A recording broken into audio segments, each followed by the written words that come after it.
c'est ça.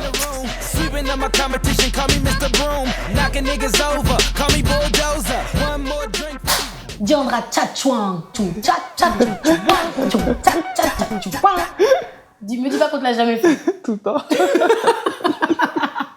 C'est vrai que Tchatchouang, ici en France ou en Europe, c'est souvent on me demande si je suis pas asiatique. Mais non, je suis camerounaise et c'est vrai que pour les Camerounais, dès qu'on dit Tchatchouang, et ben ça leur parle. Tu joues pour l'équipe de France. C'est ça. Et pourtant, malheureusement, c'est un petit peu difficile de vivre dans l'ombre de noms comme Yakoubou ou Dumerc, non? Non, c'est vrai que moi, ces joueuses-là, Yakoubou, Dumerc, c'est des amis, mais surtout, c'est des joueuses qui, quand je suis arrivée en équipe de France, m'ont un peu pris sous leurs ailes. C'est vraiment des éléments sans lesquels je pourrais pas être là où je suis aujourd'hui.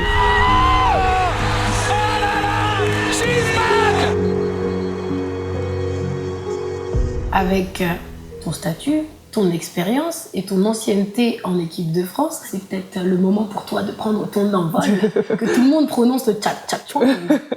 C'est sûr qu'avec l'équipe de France, avec les départs qu'il y a eu, notamment ceux de Gaël Scrella et Céline Dumarc cet été, l'équipe de France, elle va avoir besoin de leaders. Moi, je suis pas vieille par l'âge, mais je fais partie des plus anciennes de ce groupe. Pour rester une équipe, voilà, rester soudée, il faut des leaders. Et bien sûr, je compte en faire partie. Ah, ça c'est bien, la niaque, quoi.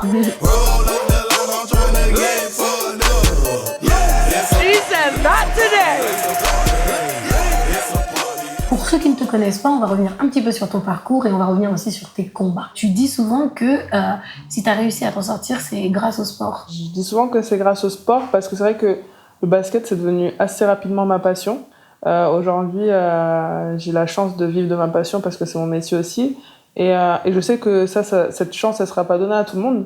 Mais par contre, ce qui m'a permis de m'accrocher, moi, quand j'étais plus jeune, à mes études, à être disciplinée, c'est le basket. Parce qu'à la maison, je savais que l'un n'allait pas sans l'autre. Je pouvais pas aller aux matchs, aux entraînements, si j'avais pas des bonnes notes à l'école. Et c'est aussi grâce à ce sport que tu as pu partir aux États-Unis en rejoignant la NCAA et l'Université du Maryland.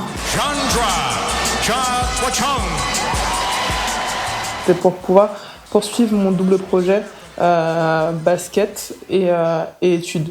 Parce que j'ai été habituée à être au pôle espoir, ensuite à l'INSEP, et c'est des endroits où voilà, on te dit que le double projet est important. Mais c'est vrai qu'à 18 ans, c'est difficile d'arriver dans un club professionnel, donc chez ton employeur, et de lui dire que tu dois manquer des entraînements parce que tu dois aller en cours. Pour moi, les États-Unis, c'était un moyen de continuer à jouer au basket à un bon niveau et de faire des études supérieures.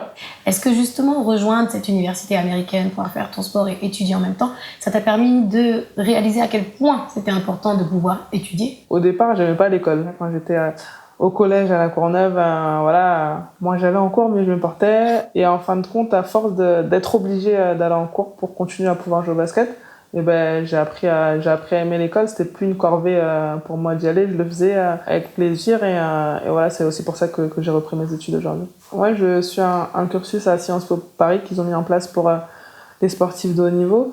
Et puis par la suite, j'aimerais bien être comme toi, journaliste. C'est vrai? Ouais. Elle veut prendre ma place. J'ai pas dit ça.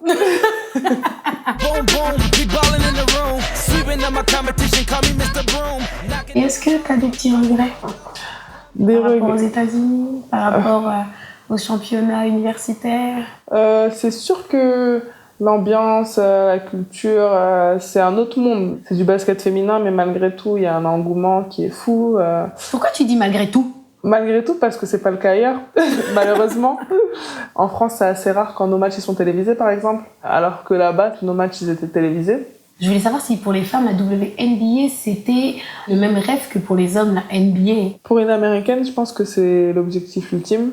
Parce que voilà, c'est une ligue prestigieuse avec les meilleures joueuses du monde. Donc la WNBA, c'est une ligue d'été. Parce qu'il n'y a pas autant d'équipes que les garçons.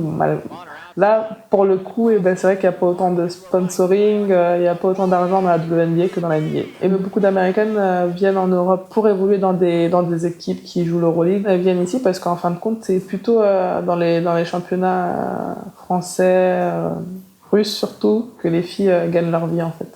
On va terminer l'ITV, tu vois, tu regardes là. Et puis tu finis par... Non.